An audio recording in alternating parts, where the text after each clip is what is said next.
పోరాడితే పట్టించుకోకపోవడం అనేది నైతికంగా సామాజికంగా మంచిది కాదు.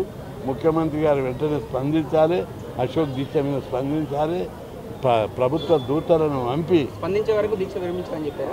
తప్పనిసరి అదే కదా నిర్ణయం. ఆయన 8 రోజులైతే కూడా మంత్రినీళ్ళు పుట్టకుండా అమలు నిరాదీక్ష చేస్తుడు. షుగర్ ఉన్నదైనా షుగర్ పడిపోతుంది, కీటోన్స్ పోతున్నాయి, కిడ్నీ డ్యామేజ్ అయ్యే ప్రమాదం ఉంది. ఆయనకి ఏమన్నా అయిందంటే రాష్ట్రం తగలబడతాయి. నిరుద్యోగులందరూ చాలా అగ్రావేశంతో ఉన్నారు. రోజు నాకు అనేక మంది ఫోన్లు చేస్తున్నారు, అన్న అశోక్ ఏమన్నా అయితే మాత్రం రాష్ట్రంలో చాలా గడబడవుతుందని చెప్పి హెచ్చరిస్తున్నారు. కాబట్టి ఇప్పటికైనా ప్రభుత్వం వెంటనే స్పందించాలి. స్పందించి మొదలు అశోక్ను చర్చలు జరిపి విరమించేటట్టు చేయాలి. ఒకటి, ఉద్యోగాలు భర్తీ చేయడానికి చర్యలు తీసుకోవాలి. గ్రూప్ 1 ఫెయిల్ అవుతుంది, గ్రూప్ 2 29 జీవో తెచ్చి ఎస్సీ ఎస్టీ బీసీలకు అన్యాయం చేశారు. అనేక లీగల్ కాంప్లికేషన్స్, చట్టపరమైన కాంప్లికేషన్స్ పెట్టి ప్రతి నోటిఫికేషన్కి ప్రాబ్లం చేస్తున్నారు. రెండవది, టీచర్ పోస్టుల్లో సెలెక్ట్ అయిన వాళ్ళు అన్ని డిపార్ట్మెంట్లలో అవుతున్నారు. ఎక్కడెక్కడ గురుకులాలు అవుతున్నారు, పంచాయతీరాజులు అవుతున్నారు, ఎయిడెడ్ స్కూళ్ళు అవుతున్నారు, ఆదర్శ పాఠశాలలు అవుతున్నారు.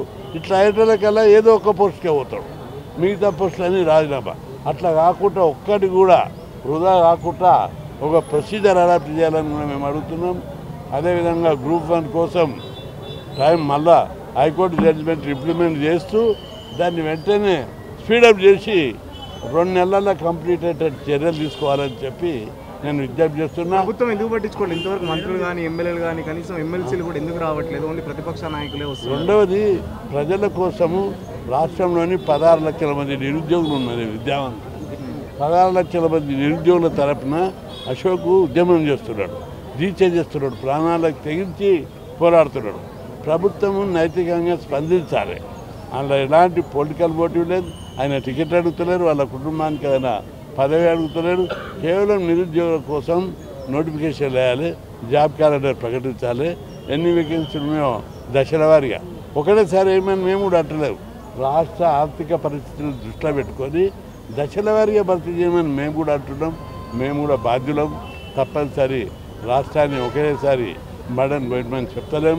కాబట్టి ముఖ్యమంత్రి రాష్ట్ర ఆర్థిక పరిస్థితి మారే ఉన్నోళ్ళకే జీతాలు ఇచ్చేలేని పరిస్థితి. మరి కొత్త ఉద్యోగాలు అది కాదు, నేను ఒకటి అంట, రిటైర్ అయిన వాళ్ళకి ఎంత వస్తుంది? ఒక్కొక్కరికి 2 లక్షలు, కొత్తగా అయిన వాళ్ళకి ఎంత 30,000. ఒక రిటైర్ అయిన ఆయన పరిశ్రమలో 3-4 అపాయింట్ చేయవచ్చు, 5 మంది 6 మంది. కాబట్టి పెద్ద బర్డన్ కాదు. కొత్త వాళ్ళని రిక్రూట్ చేయడం వల్ల ప్రభుత్వానికి భారం కాదు. భవిష్యత్తులో భారం కావచ్చు, కానీ ఇప్పుడు ఇమ్మీడియట్గా ఏం భారం కాదు. అన్ని రాష్ట్రాల్లో లేరా కేంద్ర ప్రభుత్వం రిక్రూట్మెంట్ జరపలేదా? అన్ని రాష్ట్రాల రిక్రూట్మెంట్ జరపలేదా? మన దగ్గరనే ఈ ప్రాబ్లం ఉంది. పెద్ద సమస్య కాదు. ఆర్థిక భారం ఉంటే ఫిక్స్డ్ సాలరీ 2 రోజులు పెట్టు, నిరుద్యోగులు అంతా ఒప్పుకుంటారు.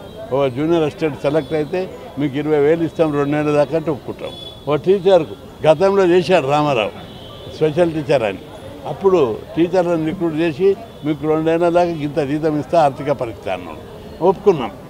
అట్లా ఇప్పుడు కూడా ఆర్థిక పరిస్థితి ప్రాబ్లం ఉంటే 2 ఏళ్ళు కొంత ఫిక్స్డ్ సాలరీ, తక్కువ సాలరీతో చేయడానికి నిరుద్యోగులు సిద్ధంగా ఉన్నారు. వాళ్ళకు ధీమా, మాకు జాబ్ వచ్చిందని ధైర్యం ఉంటే పెళ్ళిళ్ళు చేసుకుంటారు, వాళ్ళు సెటిల్ అవుతారు లైఫ్లో.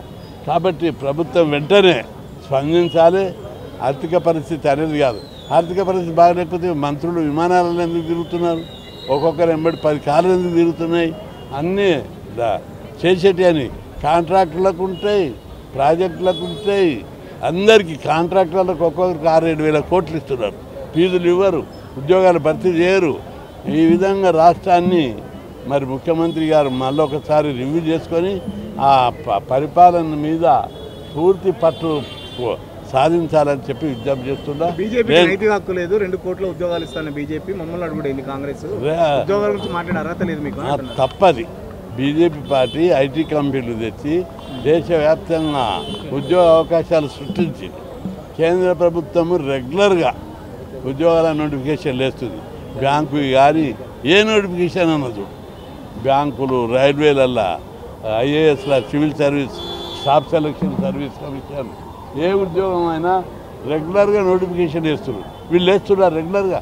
Staff selection, railway board, police రిక్రూట్మెంట్లు వాళ్ళు ఇయర్లీ ఒకసారి ఇచ్చి భర్తీ చేస్తున్నారు, ఎక్కడ ఆపలేదు. కాబట్టి బీజేపీ ప్రభుత్వాన్ని అనే హక్కు వాళ్ళకి లేదు. మోడీ ఈ దేశం అంతా గర్వించదగ్గ ప్రధానమంత్రి. ఇల్లు లేదు, ఊరు లేదు, ఆస్తి లేదు, ఏమి లేదు. దేశం కోసం త్యాగం చేసిన గొప్ప ప్రధాని మోడీ. ఆయనను అడిగే హక్కే లేదని చెప్పి జిఎస్టీ ఎట్లా తగ్గించాడు, వీళ్ళు ఏమైనా చేస్తున్నారు. అట్లా జిఎస్టీ తగ్గించడం వల్ల అన్ని వస్తువుల ధరలు తగ్గిపోయాయి. కాబట్టి మోడీ పరిపాలన నీతివంతమైన సమర్థవంతమైన పాలన. కాబట్టి ఆయనను ఎవరు అడగే హక్కు లేదని చెప్పి నేను ఈ సందర్భంగా గుర్తు చేస్తూ ఉద్యోగాలు భర్తీ చేసే వరకు పెద్ద ఎత్తున ఉద్యమం చేపడతామని చెప్పి హెచ్చరిక. అసలైన తొలి వెలుగు. ఫాలో వాట్సాప్ @తొలి వెలుగు official.